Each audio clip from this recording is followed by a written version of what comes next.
Green board पर आप सभी का स्वागत है। मेरा नाम है मनदीप। इस वीडियो में करेंगे कक्षा 10वीं का विषय गणित से पाठ 1 जिसका नाम है वास्तविक संख्याएं। वास्तविक संख्याओं की करेंगे प्रश्नावली 1.1। प्रश्नावली 1.1 में कुल 7 प्रश्न हैं। हर एक प्रश्न को इसी वीडियो में हल किया जाएगा। आपको पता होगा नया सिलेबस है, एनसीईआरटी ने भी नए सिलेबस के अनुसार अपनी किताबों में बदलाव किए हैं। तो नई जो एनसीईआरटी है उसके अनुसार जो प्रश्नावली 1.1 है उसको इस वीडियो में हल किया जाएगा। प्रश्नावली के अलावा वास्तविक संख्याओं के जो भी अन्य भाग हैं ये सारे के सारे इनको भी अलग अलग वीडियो में हल किया गया है। सभी के लिंक आपको नीचे डिस्क्रिप्शन बॉक्स में दिए गए हैं। सभी को देख लेना है और अच्छी तरह से समझ लेना है। प्रश्नावली 1.1 शुरू करते हैं अगले पेज से। एक्सरसाइज का सबसे पहला क्वेश्चन इसमें हमें दिया है निम्नलिखित संख्याओं को अभाज्य गुणनखंडों के रूप में व्यक्त कीजिए। क्वेश्चन नंबर 1 में हमें कुछ संख्याएं दी गई हैं। इन संख्याओं को हमें अभाज्य गुणनखंडों के रूप में लिखना है। तो सबसे पहले में हमें संख्या दी है 140। यहाँ पर मैं लिखूंगा 140, इसके गुणनखंड कर दूंगा। सबसे पहले 2 से करेंगे। 2 के पहाड़े में 14 आता है 7 पर, और जो ये 0 बची हमारी, ये वाली 0 ये एज इट इज़ यहाँ पर आ जाएगी। फिर से 2 से कर सकते हैं। 2 से करेंगे तो 2 के पहाड़े में 7 या फिर 7 के आसपास क्या आता है। 2 के पहाड़े में गाइज 2 तिया 6, यहाँ पर बचेगा 1। 7 में से 6 को घटाएंगे 1 बचेगा, उसके पीछे 0 लगाएंगे तो हो जाएगा 10। 2 के पहाड़े में 10 आता है 5 पर। अब ये संख्या जो हमारी आई है 35, ये 2 के पहाड़े में नहीं आएगी। 3 के पहाड़े में आएगी नहीं। 3 के बाद कौन से पहाड़े से करेंगे? 5 से। 5 के पहाड़े में 35 आता है 7 पर। 5 सते 35। अब 7 के अलावा और किसी पहाड़े में नहीं आता तो यहाँ पर आ जाएगा 7, 1 पर ये चला जाएगा।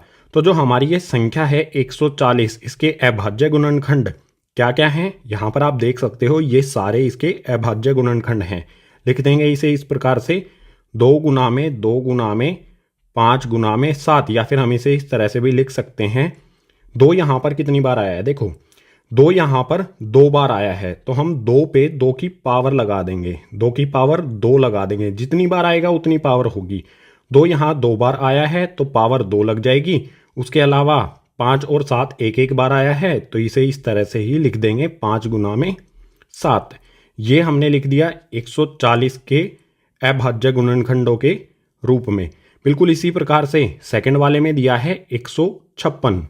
156 के गुणनखंड करने के लिए यहाँ पर मैं लिखता हूँ 1 5 6, इसके गुणनखंड करूँगा। सबसे पहले 2 से करते हैं। 2 के पहाड़े में 15 तो नहीं आता, लेकिन 7 पर आता है 14। 2 सते 14, यहाँ पर बचेगा 1, 1 के पीछे 6 लगा देंगे हो जाएगा 16। 2 के पहाड़े में 16 आता है 8 पर।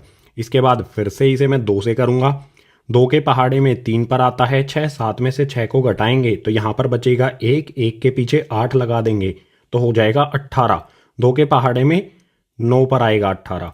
अब ये वाली जो हमारी संख्या है 3 9, ये 2 के पहाड़े में तो नहीं आएगी। 3 से कोशिश करते हैं। 3 के पहाड़े में 3 भी आएगा 9 भी आएगा, ये 3 से भाग हो जाएगी। तो यहाँ पर मैं 3 से करता हूँ। 3 एकम 3, उसके बाद 3 तिया 9। आपको पता होना चाहिए कि 13 या तो 1 के पहाड़े में आता है या फिर 13 के ही पहाड़े में आता है। तो यहाँ पर इसे सीधा हम 13 से कर देंगे, आ जाएगा 1। यानी जो हमारी ये संख्या है 1 5 6 156, इसके गुणनखंड जब हम करेंगे तो यहाँ पर हमें ये वाली संख्याएं मिलेंगी। 2 गुना में 2 गुना में 3 गुना में 13, और इसे हम इस प्रकार से भी लिख सकते हैं 2 की पावर 2 गुना में 3 गुना में 13। अगर आप इनमें से एक भी लिख के आते हैं, ऊपर वाला भी लिख के आते हैं, तो आपका आंसर बिल्कुल सही होगा। इसी प्रकार से थर्ड वाली संख्या पर आ जाते हैं। यहाँ पर हमें दिया है 3825।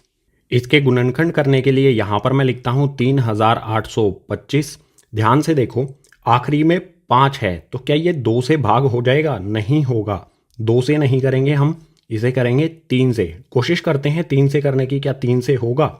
बिल्कुल हो जाएगा गाइज। यहाँ पर मैं लिखता हूँ 3। 3 के पहाड़े में 3 आता है 1 पर, उसके बाद यहाँ पर है 8। 3 के पहाड़े में 8 से कम आता है 6।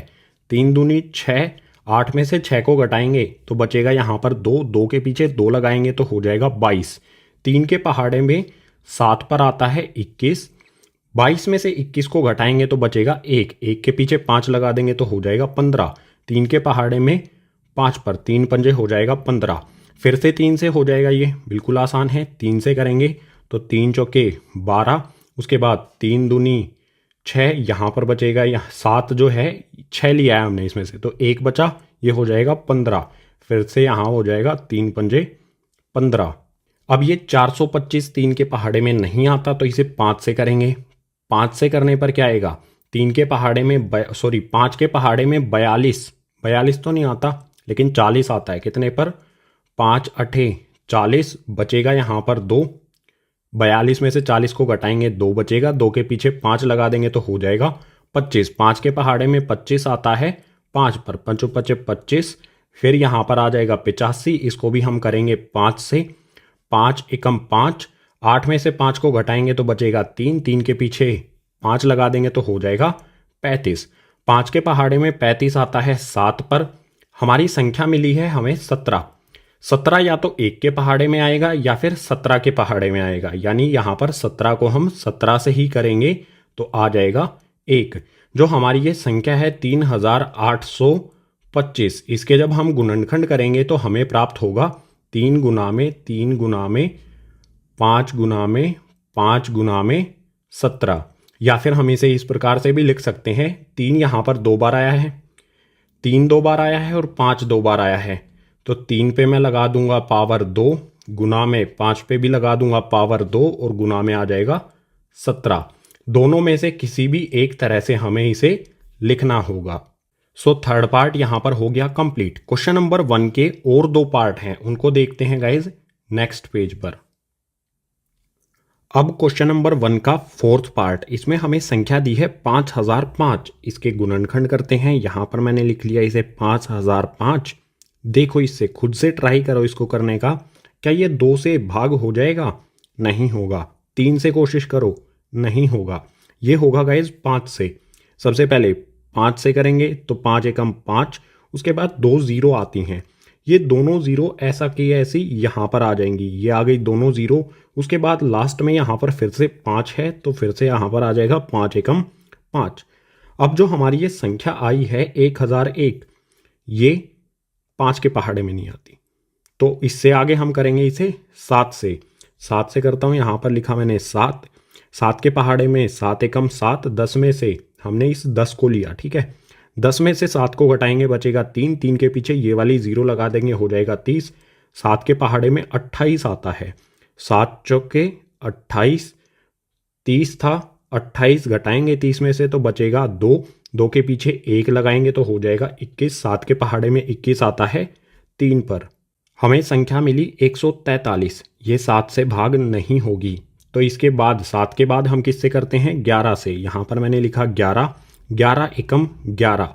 14 में से 11 को घटाएंगे तो बचेगा 3, और उसके पीछे ये 3 लगा देंगे तो हो जाएगा 33। 11 के पहाड़े में 33 आता है 3 पर। अब हमें संख्या मिल गई है 13।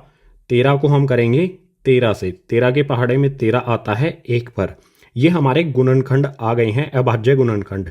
यानी जो हमारी ये संख्या है 5005, जब हम इसके अभाज्य गुणनखंड करेंगे तो हमें प्राप्त होगा 5 गुना में 7 गुना में 11 गुना में 13। ये हो जाएंगे इसके अभाज्य गुणनखंड। आखिरी वाली संख्या पर आते हैं, क्वेश्चन नंबर 1 की 5वीं संख्या पर, जो दी है 7429। इसको यहाँ पर मैं लिख लेता हूँ 7429। इस संख्या के गुणनखंड करेंगे। आप एक बार वीडियो को रोको और एक बार कोशिश करो, क्या ये 2 से होगा? 2 से पूरा भाग होगा, 3 से होगा, 5 से होगा, 7 से होगा, 11 से होगा या 13 से होगा? किसी भी संख्या से आप इसको पूरी तरह से भाग नहीं कर पाएंगे। तो कौन सी संख्या करेंगे? 13 के बाद हम लेंगे 17। 17 के पहाड़े से इसे करूँगा। 17 के पहाड़े को कहाँ तक लेके जाऊँ? 74 है। 17 के पहाड़े में 4 पर आता है 68। 74 में से 68 को घटाऊंगा तो बचेगा 6। 6 के पीछे 2 लगा दूंगा तो हो जाएगा 62। अब 17 के पहाड़े को 3 तक लेके जाऊंगा। 17 तिये होता है 51। 62 में से 51 को घटाऊंगा तो बचेगा 11।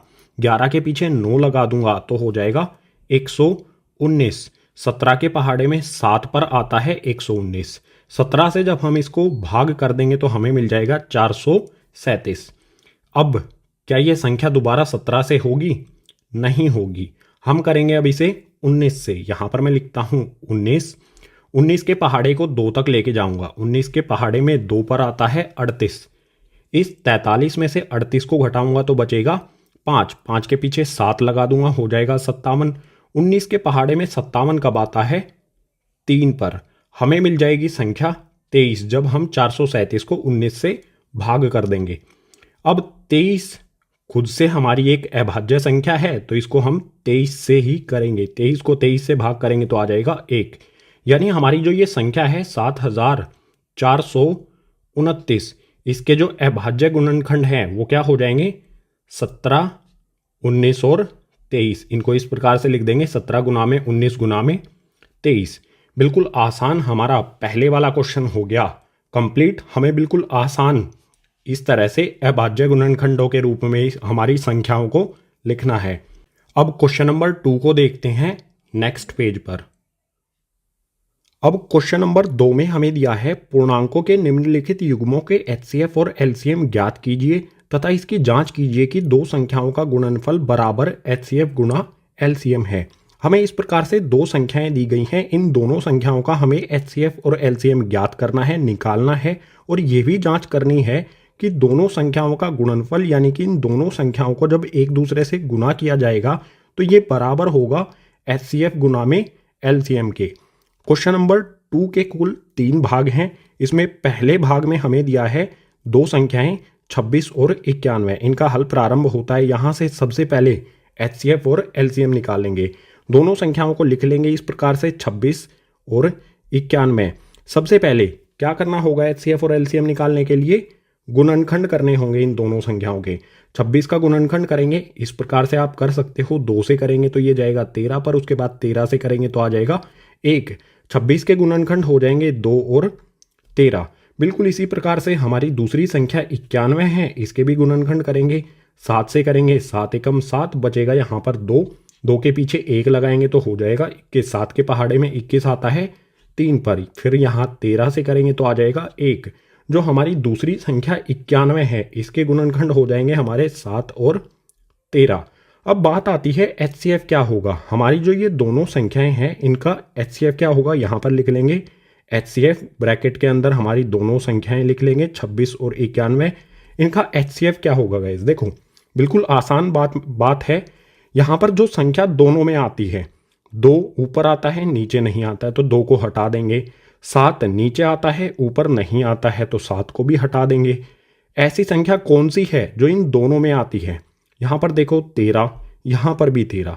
13 इन दोनों में आता है तो 13 ही हो जाएगा ये HCF इन दोनों संख्याओं का। बात करते हैं LCM इन दोनों संख्याओं का, तो यहाँ पर लिखेंगे 26 और 91, इक्वल्स का साइन लगाएंगे। LCM के लिए हम सबसे पहले देखेंगे छोटी संख्या। यहाँ पर सबसे छोटी संख्या है 2।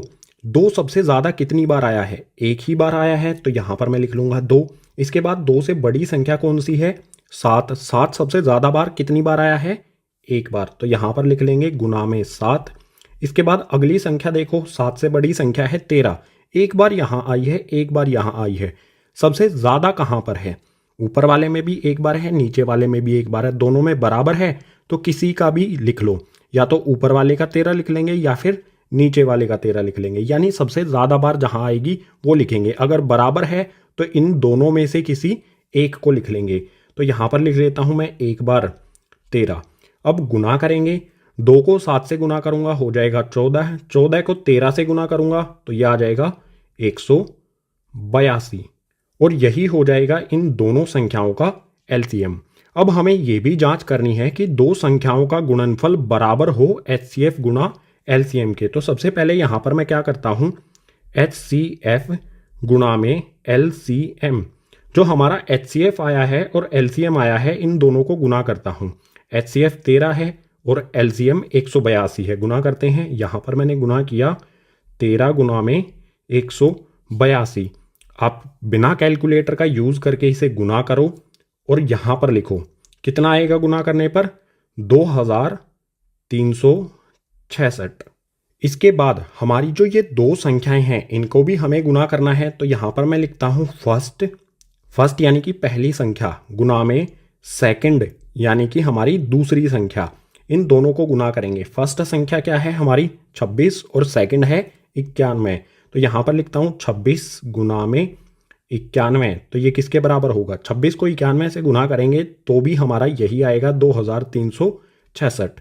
दोनों बराबर आए हैं। एचसीएफ और एलसीएम को गुना करने पर भी यही आया और पहली और दूसरी संख्या को गुना करने पर भी यही आया। तो लास्ट में यहाँ पर एक लाइन लिख देंगे, इस प्रकार हमारी पहली संख्या यानी कि फर्स्ट नंबर गुना में सेकंड वाली संख्या हमारी जो है 91, जब हम इन दोनों को गुना करते हैं तो हमारा 2366 आता है, जो कि बराबर है HCF गुना में LCM के। HCF और LCM को गुना करने पर भी बिल्कुल हमारा यही आता है। तो हम कह सकते हैं पहली संख्या गुना में दूसरी संख्या बराबर होगा HCF गुना में LCM। अब जो हमारा इसके बाद वाला पार्ट है उसको देखते हैं नेक्स्ट पेज पर, सेकंड वाले पार्ट को। सेकंड वाले पार्ट में हमें दो संख्याएं दी हैं 510 और 92। इनका HCF और LCM निकालते हैं तो हल प्रारंभ होता है यहाँ से। दोनों संख्याओं को लिख लेंगे। हमारी पहली संख्या 510, इसके गुणनखंड इसके सामने लिखेंगे, और जो हमारी दूसरी संख्या 92 है इसके गुणनखंड इसके सामने। यहाँ पर मैं लिखता हूँ 510। इसके गुणनखंड करना बिल्कुल आसान है, आप खुद भी कर सकते हो। मैं 2 से करूँगा। यहाँ पर आएगा 2 दूनी 4, उसके बाद 2 पंजे 10, उसके बाद फिर से 2 पंजे 10। फिर यहाँ पर मैं इसको 3 से करूँगा। 3 से करने पर यहाँ आएगा 3 अठे 24, उसके बाद 1 बचेगा, 1 के पीछे 5 लगाएंगे तो हो जाएगा 15। 3 पंजे हो जाएगा 15। अब मैं करूँगा इसे 5 से, यहाँ पर आ जाएगा 5 एकम 5, बचेगा 3, 3 के पीछे 5 लगाऊंगा तो हो जाएगा 35। अब 5 के पहाड़े में आता है 7 पर, 5 सते 35। 17 खुद हमारी एक अभाज्य संख्या है तो इसको 17 से ही करेंगे, आ जाएगा 1। जो 510 है इसके गुणनखंड हो जाएंगे ये, 510 के सामने लिख देंगे। यहाँ पर आ जाएगा 2 गुना में 3 गुना में 5 गुना में 17। बिल्कुल इसी प्रकार से हमारी दूसरी संख्या जो 92 है इसके भी गुणनखंड करेंगे। यहाँ पर मैं लिख देता हूँ 92। सबसे पहले 2 से करूँगा। 2 चौके हो जाएगा 8, बचेगा 1, 12 बन जाएगा। 12 2 के पहाड़े में आता है 6 पर, फिर 2 से कर लेंगे। 2 दूनी 4, 2 तिया 6, इसके बाद ये जाएगा 23 पर, क्योंकि 23 अपने आप में ही एक अभाज्य संख्या है। 23 के पहाड़े में 23 आता है 1 पर। जो हमारा 92 है इसके अभाज्य गुणनखंड हो जाएंगे 2 गुना में 23। अब बात करते हैं इन दोनों संख्याओं के HCF और LCM की। तो यहाँ पर मैं लिख लेता हूँ HCF, ब्रैकेट में लिख देता हूँ दोनों संख्याएं हमारी 510 और 92। HCF क्या होगा? देखो इनमें कॉमन क्या है, उभयनिष्ठ क्या है? 17 ऊपर है नीचे नहीं है, 23 नीचे है ऊपर नहीं है, ऊपर 5 है नीचे नहीं है, 3 ऊपर है नीचे नहीं है। ऐसी कौन सी संख्या है जो ऊपर भी आती है और नीचे भी आती है? तो देखो 2 यहाँ पर भी आता है, 2 यहाँ पर भी आता है। उभयनिष्ठ क्या है? गोला लगा दो इस पे, ये उभयनिष्ठ है। दोनों में एक बार 2 आया है तो 2 ही इसका हो जाएगा HCF। ठीक है, जो हमने ये गोला लगाया है इसे हटा देता हूँ। HCF हमने ज्ञात कर लिया है। बात करते हैं LCM की। इसी तरह से लिखेंगे LCM, पहली हमारी संख्या 510 और दूसरी संख्या 92 बराबर में। LCM क्या होगा? सबसे छोटी संख्या है हमारी 2, ऊपर 2 एक बार आता है, नीचे 2 बार आता है। तो हम किसको रखेंगे? जहाँ पर ज़्यादा बार आता है। 2 बार यहाँ आया है ये, ठीक है, तो ये रखेंगे हम LCM वाले में। यहाँ पर लिखूंगा मैं 2 गुना में 2, जिसमें ज़्यादा बार आएगा ना वो रखना है। 2 से बड़ी संख्या कौन सी है? 3। यहाँ पर एक बार आया है और कहीं पर भी 3 नहीं आया है तो एक बार ही आ जाएगा, यहाँ आ जाएगा गुना में 3। इससे बड़ी संख्या कौन सी है हमारी? यहाँ पर है 5, नीचे नहीं है, सिर्फ एक बार यहीं पर दिखाई देता है तो यहाँ पर आ जाएगा गुना में 5। इससे बड़ी संख्या कौन सी है हमारी? 17 एक बार आया है और 23 एक बार आया है, इन दोनों को लिख लेंगे। गुना में यहाँ आ जाएगा 17, गुना में आ जाएगा 23। इनको गुना करेंगे, गुना करने पर क्या आएगा? यहाँ पर आ जाएगा गाइस 23,460।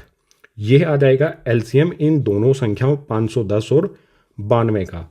अब जांच करनी है हमें। अगर HCF गुना में LCM करूँगा तो क्या आएगा? HCF हमारा कितना है? 2 और LCM है 23,460। इन दोनों को गुना करते हैं। यहाँ पर मैं लिखता हूँ 2 गुना में 23,460 बराबर क्या होगा, 2 से गुना करने पर ये हो जाएगा 46,920। बिल्कुल इसी प्रकार से हमारी दो संख्याएं 510 और 92, हमारी पहली संख्या यानी कि फर्स्ट गुना में दूसरी संख्या यानी कि सेकंड, इन दोनों को गुना करूंगा। ये है हमारा 510 गुना में 92, ये आ जाएगा हमारा बिल्कुल वही 46,000, एक सेकेंड गाइज, 46,920। HCF और LCM को गुना करने पर भी यही आएगा, पहली और दूसरी संख्या को गुना करने पर भी यही आएगा। तो यहां पर मैं लिख दूंगा इस प्रकार, हमारी फर्स्ट वाली संख्या गुना में सेकंड वाली संख्या बराबर होगा HCF गुना LCM के। यही हो जाएगा हमारा उत्तर। HCF आया 2, LCM आया 23,460। उसके बाद हमने यहाँ पर ये जांच कर ली। अब क्वेश्चन नंबर 2 के नेक्स्ट पार्ट यानी कि तीसरे भाग को देखते हैं आगे वाले पेज पर। तीसरे भाग में हमें दो संख्याएं दी हैं 336 और 54। यहाँ पर मैंने लिख ली है, इनका हल यहाँ से शुरू हो गया है। तो इन दोनों के हमें गुणनखंड करने हैं। यहाँ पर पहले करता हूँ मैं 3 3 6 यानी कि 336 के, जल्दी से कर लेता हूँ, आपको गुणनखंड करने आते ही हैं, ठीक है। तो 2 से करूँगा, 2 एकम 2, उसके बाद 2 छिके 12, उसके बाद 2 अठे 16। यहाँ पर फिर से 2 से करूँगा, 2 अठे 16, 2 चौके 8, फिर से 2 से करूँगा, 2 चौके 8, 2 दूनी 4, फिर से 2 से करूँगा, 2 दूनी 4, 2 एकम 2। अब 3 से करूँगा तो आ जाएगा 7, 7 से करूँगा तो आ जाएगा 1। जो हमारी ये 336 है, इसके गुणनखंड हो गई ये 2। यहाँ पर कितनी बार आता है देखो, ध्यान से काउंट कर लो, 1 2 3 4, 2 यहाँ पर 4 बार आता है। तो यहाँ पर मैं लिख लूँगा 2 गुना में 2 गुना में 2 गुना में 2। इसके बाद क्या आता है, 3 और 7 एक एक बार आता है। तो यहाँ पर लिख दूंगा गुना में 3 गुना में 7। बिल्कुल इसी प्रकार से जो हमारी ये वाली संख्या है 54, इसके भी गुणनखंड करूंगा। ये लिखा 54, इसके गुणनखंड करेंगे। 2 से करता हूँ, 2 से करने पर आ जाएगा 27। 2 के पहाड़े में 27 नहीं आता, लेकिन 3 के में आता है। 3 से 27 को करूंगा तो 3 में 27, फिर से 3 से करूंगा तो 3 तिया 9, फिर से 3 से करूंगा तो 3 एकम 3। जो 54 है, इसके गुणनखंड करने पर हमें मिला क्या, 2 गुना में 3 गुना में 3 गुना में 3। अब बात करते हैं HCF। जो हमारा HCF है इन दोनों संख्याओं 3 3 6 और 54, इनका क्या होगा HCF यानी कि उभयनिष्ठ क्या आता है। देखो यहाँ पर उभयनिष्ठ क्या है, एक एक बार दोनों में 2 आया है, इसके बाद और भी कुछ आया है, 3 इसमें भी आता है, इसमें भी आता है। तो 3 को भी उभयनिष्ठ ले लेते हैं। ये हमारा 3 भी उभयनिष्ठ आ गया। और भी कुछ उभयनिष्ठ है नहीं, और कुछ कॉमन नहीं है, एक जैसा नहीं है। ऊपर और नीचे में 2 और 3 है। तो यहाँ पर मैं करता हूँ 2 गुना में 3, 2 और 3 है ना, सिर्फ 2 और 3 गुना करेंगे, 2 गुना में 3 हो जाएगा 6। ये हो गया HCF इन दोनों संख्याओं का। आगे आते हैं LCM पर। LCM इन दोनों संख्याओं 336 और 54 का क्या होगा, बराबर का निशान लगाएंगे। जो हमने ये गोले लगाए हैं इनको हटा देता हूँ, मिटो देता हूँ। और इसके अलावा जो हमने यहाँ पर ये गुणनखंड किए हैं इनको भी रब कर देता हूँ। अब इनकी ज़रूरत नहीं है, हमें ये करके दिखाने की भी ज़रूरत नहीं होती। अगर आप इस तरह से लिख सकते हैं तो उसकी ज़रूरत हमें नहीं है। LCM पर आते हैं। LCM में सबसे छोटी संख्या देखो, सबसे पहले इनमें क्या है, 2 है। यहाँ पर 2 4 बार आया है, यहाँ पर 1 बार आया है। तो हमें क्या देखना है, जो ज़्यादा बार आया है। यहाँ पर 4 बार आया है तो हमें 4 बार वाले को उठा के सीधा यहाँ रख देंगे। तो मैं लिख देता हूँ 2 गुना में 2 गुना में 2 गुना में 2। 2 से बड़ी संख्या कौन सी है, 3। 3 यहाँ पर 1 बार आया है और नीचे 3 बार आया है। हमें क्या करना है, जिसमें ज़्यादा बार आया है उस पूरे को ही उठा लेना है। तो इस वाले पार्ट को 3 गुना में 3 गुना में 3, इस पूरे को उठा लेना है, यहाँ मल्टीप्लाई कर देना है, गुना कर देना है। तो गुना में 3 गुना में 3 और गुना में 3। 3 से बड़ी संख्या देखो कौन सी है, 3 से बड़ी संख्या 7 है। यहीं पर आया है सिर्फ 1 बार, तो इसे गुना कर देंगे 7। अब इनको गुना करो, 2 गुना 2 गुना 2 गुना 2, मतलब यानी कि इन सभी को गुना कर लो, कैलकुलेटर के बिना कर लेना, ठीक है। गुना करने पर जो भी हमारा उत्तर होगा वही हो जाएगा एलसीएम। खुद से गुना करो, क्या उत्तर आएगा आपका? क्या 3024 आया? अगर सही यही आया तो एलसीएम हो जाएगा हमारा ये 3024। अब इसकी जांच भी कर लेते हैं कि HCF गुना में LCM बराबर होता है किसके? ये किसके बराबर आएगा? HCF हमारा 6 आया है और LCM हमारा 3024 आया है, तो 6 गुना में 3024 ये किसके बराबर होगा? ये हो जाएगा 18,144। जब 6 और 3024 को गुना करेंगे ये आएगा। और हमारी जो फर्स्ट वाली संख्या है, पहली संख्या गुना में सेकंड यानी कि दूसरी संख्या, पहली संख्या हमारी क्या है? 336 और दूसरी संख्या 54। यहाँ पर लिखता हूँ 336 गुना में 54, ये किसके बराबर होगा? इसका भी हमारा बिल्कुल यही उत्तर आएगा। जब हम इन दोनों को गुना करेंगे तो यहाँ पर फिर से आ जाएगा 18,144।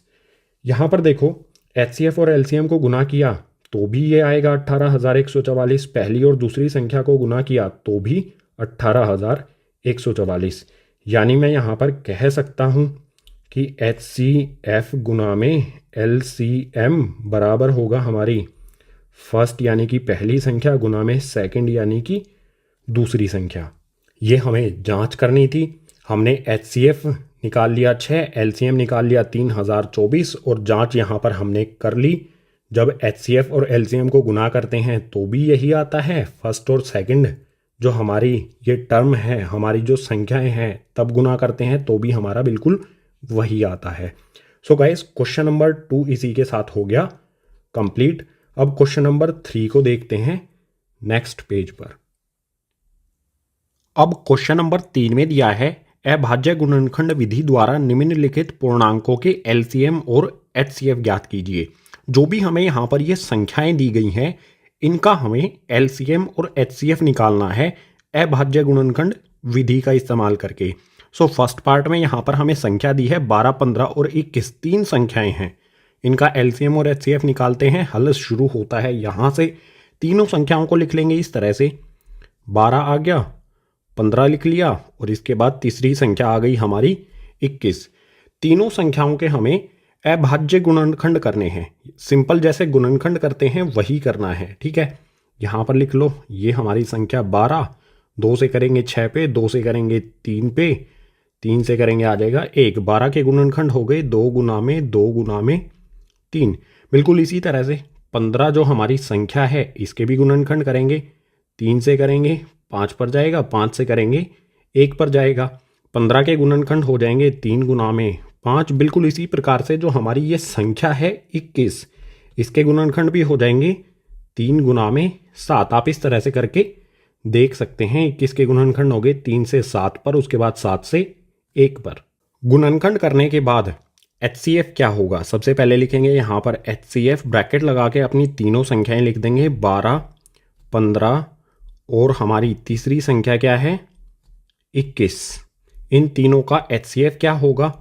देखो कॉमन क्या है, उभयनिष्ठ क्या है, तीनों में क्या आता है? 2 इसमें आता है, इसमें कहीं पर भी नहीं है, इसमें भी कहीं नहीं है, तो 2 नहीं होगा। इसके बाद 3 देखो, 3 इसमें आता है, इसमें भी आता है और इसमें भी आता है, 3 उभयनिष्ठ है।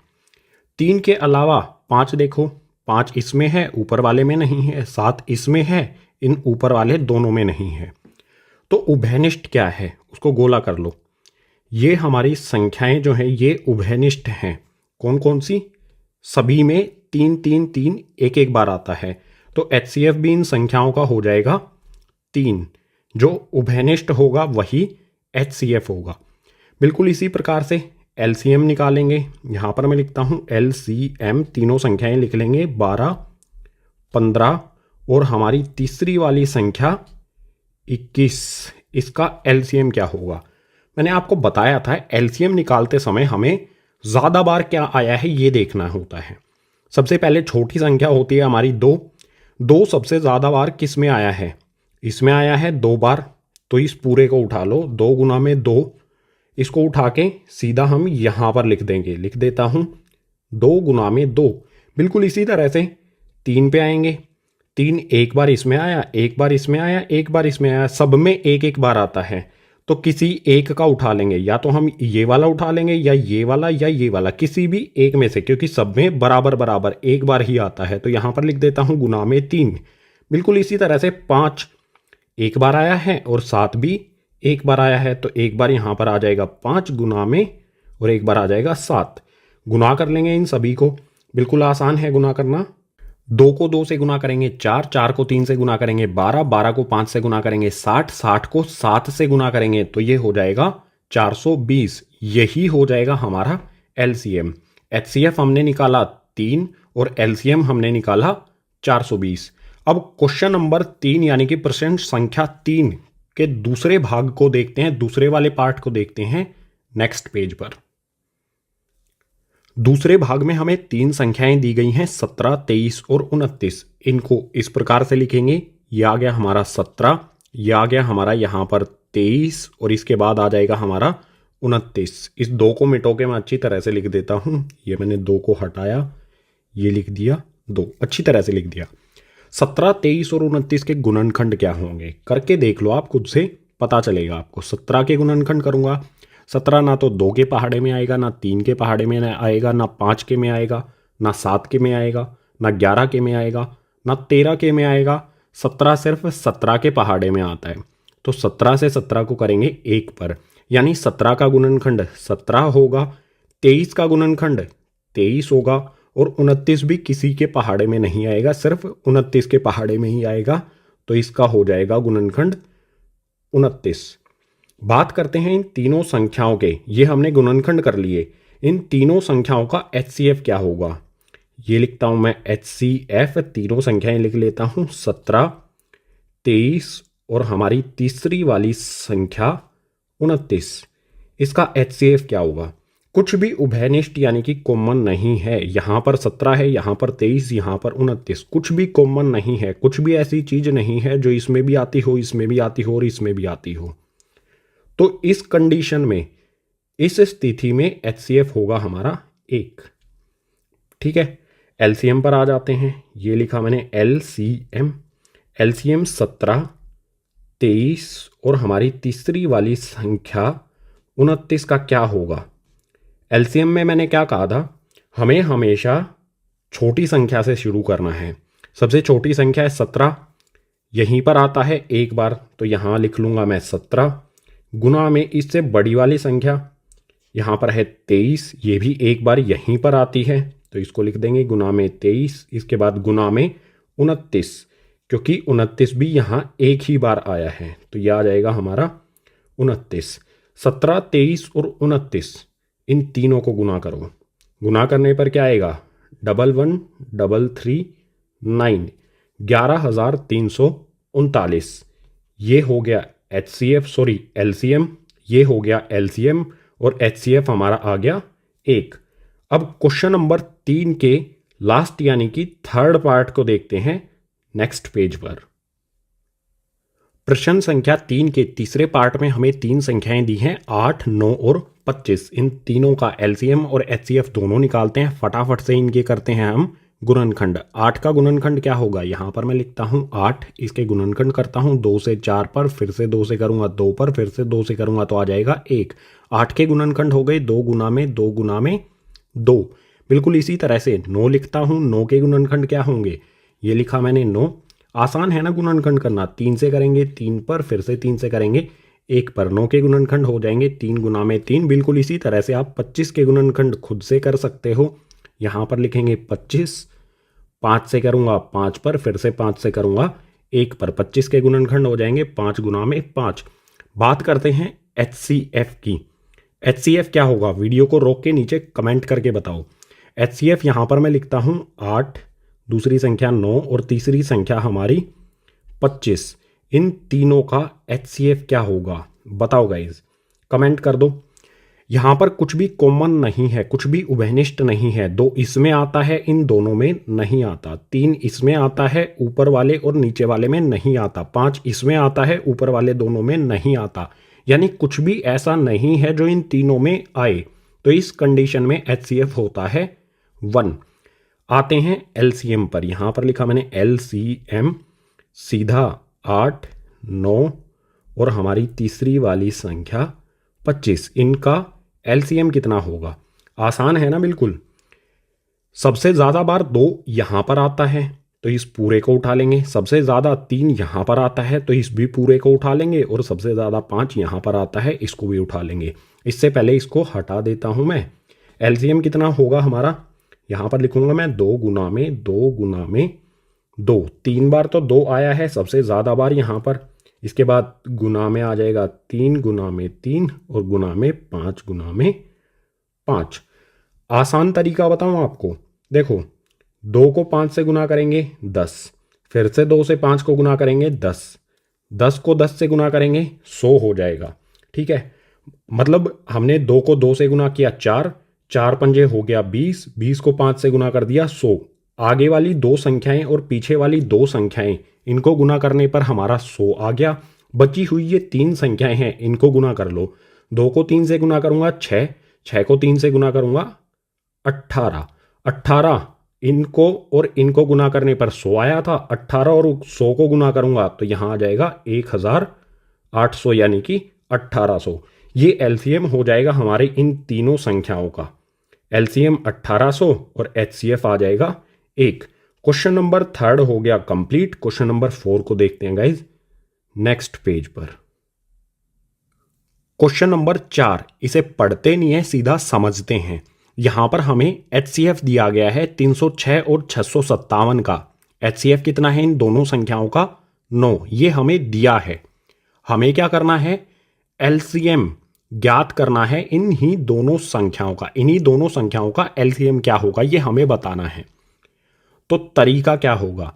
फॉर्मूला मैंने आपको बताया था भाग 1 परिचय में, तो ज़रूर देख लेना अगर आपने भाग 1 परिचय को नहीं देखा है।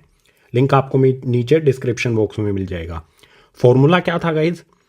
फॉर्मूला अप्लाई करेंगे यहाँ पर एलसीएम गुना में एचसीएफ बराबर में फर्स्ट यानी कि हमारी पहली वाली संख्या गुना में सेकंड यानी कि हमारी दूसरी वाली संख्या। आसान सा ये फॉर्मूला है। इस फॉर्मूले में हम अपनी वैल्यूज़ को रखेंगे और हमारा आंसर आ जाएगा। एलसीएम हमें ज्ञात करना है, तो यहाँ एलसीएम ऐसा का ऐसा गुना में एचसीएफ। एचसीएफ हमें कितना दिया गया है? देखो इन दोनों संख्याओं का एचसीएफ हमें यहाँ पर दिया गया है 9, तो इस एचसीएफ की जगह पर मैं लिख दूंगा 9, बराबर का निशान लगाऊंगा। हमारी फर्स्ट यानी कि पहली संख्या कितनी है? 306, तो इस फर्स्ट की जगह पर मैं लिख देता हूँ 306, गुना का निशान ऐसा का ऐसा आ जाएगा। और सेकंड यानी कि दूसरी संख्या हमारी कितनी है? 657, ये लिख देता हूँ इसकी जगह पर, ये आ गया 657 यानी कि 657। एलसीएम हमारा ऐसा का ऐसा आ जाएगा, बराबर का निशान लगाएंगे। 306 गुना में 657 भी ऐसा का ऐसा। एलसीएम के साथ यहाँ पर गुना में क्या है? 9, इसको दूसरी तरफ लेके जाएंगे तो ये हो जाएगा यहाँ पर भाग में, यानी कि नीचे आ जाएगा 9। ठीक है, आसान सा है कॉन्सेप्ट। गुना में इधर कुछ है, दूसरी तरफ भेजेंगे तो भाग में हो जाएगा। 9 से यहाँ पर 306 को काटेंगे। 9 से 306 को काटूंगा, 9 तिया 27, 30 में से 27 को घटाएंगे बचेगा 3, 3 के पीछे 6 लगाएंगे तो बन जाएगा 36। 9 के पहाड़े में 36 कब आता है? 4 पर। 9 चौके 36, यानी हमारा एलसीएम क्या आएगा? 34 यहाँ पर है, गुना में 657। 34 को 657 से गुना करने पर हमें प्राप्त हो जाएगा एलसीएम। अब गुना करना बिल्कुल आसान है यार, ये तो 6ठी 7वीं वाला काम है। 6ठी क्लास में भी, बल्कि ये तो 2nd 3rd में सिखा देते हैं आई थिंक, मतलब मुझे पता नहीं है। गुना करना है, आसान है। ठीक है, गुना करने पर कितना आएगा? 2 2 3 3 8, यानी कि 22,338। यही हो जाएगा एलसीएम इन दोनों संख्याओं 306 और 657 का। कैसे निकाला हमने? इस फॉर्मूले का इस्तेमाल करके जो मैंने आपको परिचय में बताया था। सो ये आंसर हो गया हमारा एलसीएम। अब क्वेश्चन नंबर 5 को देखते हैं नेक्स्ट पेज पर। क्वेश्चन नंबर 5 इसमें दिया है जांच कीजिए कि क्या किसी प्राकृत संख्या n के लिए संख्या 6n अंक 0 पर समाप्त हो सकती है। हमें जांच करनी है कि ये जो संख्या हमारी है 6n, n का मतलब यहाँ पर प्राकृत संख्या है। प्राकृत संख्या मैंने भाग 1 परिचय में बताया था कौन कौन सी होती हैं, 1 से लेके अनंत तक, 1 2 3 4 5 बिल्कुल इसी तरह से अनंत तक।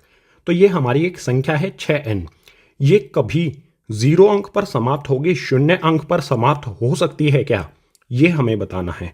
तो हल शुरू होता है यहाँ से। सबसे पहले कोई भी ऐसी संख्या जो 0 अंक पर समाप्त होती है उसके लिए कंडीशन भाग 1 परिचय में ही मैंने आपको बताई थी क्या होती है। जो संख्या 0 पर समाप्त होती है उसके अभाज्य गुणनखंड 2 गुना 5 के रूप में होते हैं। कोई भी संख्या जिसका अंक जो 0 अंक पर समाप्त होती है, 0 अंक पर समाप्त होती है, उसमें 2 गुना 5 ये गुणनखंड का जोड़ा होना चाहिए। अगर ये गुणनखंड का जोड़ा नहीं है तो वो कभी भी 0 अंक पर समाप्त नहीं होगी। चेक कर लेते हैं इस संख्या में क्या 2 गुना 5 का जोड़ा कहीं पर भी बनता है। अगर बनता है तो ये संख्या हमारी 0 अंक पर समाप्त होगी, अगर नहीं बनेगा ये जोड़ा तो 0 अंक पर समाप्त नहीं होगी। तो यहाँ पर इस संख्या को लिख लेता हूँ मैं 6 की पावर n, इसके गुणनखंड करते हैं। देखो आसान है, 6 के गुणनखंड कर लो। 6 के गुणनखंड क्या करेंगे, 2 से आएगा, 3 पर 2 तिया 6 होता है, बिल्कुल इसी तरह से 3 से करेंगे 1 पर। जो हमारी ये संख्या है 6, इसके गुणनखंड हो जाएंगे 2 गुना में 3, इसके बाद ब्रैकेट लगा के 6 की पावर है ना, 6 की पावर n है तो 2 गुना में 3 ये हो गया 6, इसकी पावर लगा देते हैं यहाँ पर n। n का कोई भी मान हो, जो हमारा ये 6 है इसके गुणनखंड होंगे 2 गुना में 3, जो भी हमारी ये संख्या है इसके गुणनखंड यही होंगे। क्या इस गुणनखंड में ये जोड़ा आपको कहीं पर भी दिखाई दे रहा है 2 गुना में 5 का? नहीं दिखाई दे रहा। तो इसका मतलब ये है कि 6n जो हमारी ये प्राकृत संख्या है ये कभी भी नहीं लिखेंगे, किसी भी मान n के लिए, किसी भी मान n के लिए 0 पर समाप्त नहीं होगी। ये हमारा उत्तर हो जाएगा। हमें जांच करनी थी, पता लगाना था कि 6n ये संख्या किसी भी 0 अंक पर समाप्त हो सकती है, नहीं हो सकती, क्योंकि इसमें 2 गुना 5, इसके गुणनखंडों में 2 गुना 5 का जोड़ा नहीं बनता। किसी में 2 गुना 5 का जोड़ा बनेगा तो वो ही संख्या 0 अंक यानी कि 0 अंक पर समाप्त होगी। सो ये हो जाएगा हमारा इस क्वेश्चन का उत्तर। अब क्वेश्चन नंबर 6 को देखते हैं आगे वाले पेज पर। क्वेश्चन नंबर 6 इसमें दिया है व्याख्या कीजिए कि 7 गुना 11 गुना 13 जमा 13 और 7 गुना 6 गुना 5 गुना 4 गुना 3 गुना 2 गुना 1 जमा 5 भाज्य संख्याएं क्यों हैं। हमें दो संख्याएं दी गई हैं क्वेश्चन नंबर 6 में, एक ये संख्या है और एक ये संख्या है। हमें बताना है कि ये दोनों संख्याएं भाज्य संख्या क्यों है, कारण भी बताना हमें। तो हल शुरू होता है यहाँ से। भाज्य संख्याएं क्या होती हैं भाग 1 परिचय में बताया है, जिसका खुद संख्या और 1 के अलावा कोई अन्य गुणनखंड होता है, वे सारी संख्याएं भाज्य संख्याएं होती हैं। तो सबसे पहले इस वाली संख्या को देखते हैं, लिख लेता हूं मैं यहाँ पर इसे। हमारी पहली संख्या है 7 गुना 11 गुना में 13 और जमा में 13। सबसे पहले इसे हल करते हैं, उसके बाद गुणनखंड करेंगे इसके। यहाँ पर 7 को 11 से गुना करूँगा, 7 को 11 से गुना करने पर आ जाएगा यहाँ पर 77, गुना का 13 हमारा ऐसा का ऐसा और जमा का 13 भी हमारा ऐसा का ऐसा। अब आप यहाँ पर देखो, इस वाले भाग में भी 13 आता है, इस वाली टर्म में 13 आता है और यहाँ पर भी 13 है। तो 13 को हम उभयनिष्ठ यानी कि कॉमन ले सकते हैं। 13 उभयनिष्ठ लेने पर बचेगा क्या, ब्रैकेट लगाता हूँ, 13 उभयनिष्ठ लिया है हमने। सो यहाँ पर देखो, इसमें से मैंने ये 13 उभयनिष्ठ ले लिया तो यहाँ पर बचेगा 77, गुना का निशान लगाएंगे, 13 की जगह पर क्या आएगा, 13 मैं उभयनिष्ठ ले चुका हूँ, 13 के पहाड़े में 13 आता है 1 पर, जमा का निशान लगाऊंगा। यहाँ पर ये 13 है, उभयनिष्ठ 13 ले चुका हूँ तो यहाँ पर क्या आएगा, 13 के पहाड़े में 13 आता है 1 पर, ब्रैकेट बंद। हल करो अब, 13 आ जाएगा हमारा ऐसा का ऐसा। 77 को 1 से गुना कर दूंगा तो 77 ही रहेगा, और जमा का निशान लगाऊंगा, 1 आ जाएगा, ब्रैकेट बंद। इसके बाद आगे फिर से हल करते हैं। 13 77 जमा में 1, 77 में 1 जोड़ दूंगा तो ये हो जाएगा 78। ब्रैकेट हमारा हल हो गया। ब्रैकेट और 13 के बीच में कोई भी निशान नहीं है तो इट मीन्स ये गुना है। हमारी संख्या इस रूप में आ गई है 13 गुना में 78। अब 78 के गुणनखंड क्या होंगे? देखो गाइज, 78 के गुणनखंड कर लेते हैं फटाफट से। 2 से जाएगा ये 39 पर, फिर 3 से करेंगे जाएगा 13 पर, फिर 13 से करेंगे तो आ जाएगा 1 पर। गुणनखंड के रूप में हम अपनी संख्या को लिखेंगे। यहाँ पर आ जाएगा 13 गुना में 78 को मैं किस प्रकार से लिख सकता हूँ? 78 के गुणनखंड के रूप में, जो क्या है 2 गुना में 3 गुना में 13। अब हमारी जो भी ये संख्या है, यहाँ पर जो भी हमारी ये संख्या है, इसका 1 के अलावा और इस संख्या के अलावा कई सारे यहाँ पर गुणनखंड हैं। इस संख्या का गुणनखंड 13 भी है, 2 भी है, 3 भी है और फिर से 13 भी है। तो ये संख्या क्या होगी? भाज्य या फिर अभाज्य? भाज्य संख्या होगी, क्योंकि कई सारे इसके गुणनखंड हमें दिखाई दे रहे हैं। तो यहाँ पर हम लिख देंगे, यहाँ पर मैं लिख दूंगा यह भाज्य संख्या है, क्योंकि इसके 1 के अलावा अन्य गुणनखंड भी हैं। 1 के अलावा कई सारे इसके गुणनखंड हैं, इसीलिए ये वाली हमारी जो संख्या है ये हो जाएगी भाज्य संख्या। बिल्कुल इसी प्रकार से इस वाली संख्या को हल करते हैं। यहाँ पर इसे हटा देता हूँ मैं 78 के गुणनखंड को। यहाँ पर मैं लिखता हूँ 7 गुना में 6 गुना 5 गुना 4 गुना 3 गुना 2 गुना 1 और जमा में 5। ये हमारी एक बड़ी सी संख्या है। वैसे अब इसको हल करने पर यह संख्या छोटी सी हो जाएगी। आप यहाँ पर देखो, जो गुना वाले हमारी टर्म्स हैं, ये एक टर्म है और जमा के निशान के बाद हमारी एक टर्म है। इसमें 5 आता है और यहाँ पर भी 5 है, यानी कि 5 को हम उभयनिष्ठ रख सकते हैं। तो 5 को उभयनिष्ठ में रख लेता हूँ। बचेगा क्या? देखो आसान सा है। इसमें से मैंने 5 उभयनिष्ठ ले लिया, तो 5 की जगह पर 5 के पहाड़े में 5 आता है 1 पर, यानी इस 5 की जगह पर हम 1 रख देंगे। यहाँ पर आ जाएगा हमारा 7 गुना 6 गुना 1, 5 की जगह पर 1 लिखा है मैंने। उसके बाद गुना में 4 गुना में 3 गुना 2 गुना 1, जमा का निशान लगाऊंगा। 5 के पहाड़े में 5 कब आता है? 1 पर। इसको हमने उभयनिष्ठ ले लिया है, तो इस 5 के स्थान पर हम रख देंगे 1, ब्रैकेट कर देंगे बंद। सभी को गुना करो। गुना करने पर क्या आएगा? 7 को 6 से गुना करेंगे, 42, 42 को 1 से गुना करेंगे, फिर 4 से, फिर 3 से, फिर 2 से, फिर 1 से। गुना करने पर क्या आएगा? 5 हमारा ऐसा का ऐसा। इन सभी की गुना कर दूंगा तो यहाँ पर आ जाएगा 1008। सही तरह से गुना करना है, गलती नहीं करनी है। सबको गुना करने पर 1008 आएगा। उसके बाद जमा का 1 हमारा ऐसा का ऐसा, ये आ गया हमारा जमा का 1। अब हमारा ये आ जाएगा 5। ब्रैकेट के अंदर क्या होगा? 1008 में हम 1 जोड़ देंगे। 1008 में 1 जोड़ने पर हो जाएगा 1009। यहाँ पर भी आप देख सकते हो कि जो भी हमारी ये संख्या है, इसका इस संख्या का 1 के पहाड़े के अलावा यहाँ पर 5 और 1009 ये दो गुणनखंड और हैं। तो इसमें भी हम यहाँ पर लिख देंगे यह भाज्य संख्या है, क्योंकि इसके 1 के अलावा अन्य गुणनखंड भी हैं।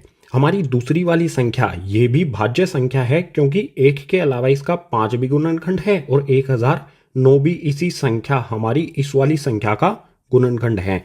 1 के अलावा और उस संख्या के अलावा अन्य गुणनखंड अगर होंगे तो ऐसी संख्याओं को हम भाज्य संख्या कहते हैं।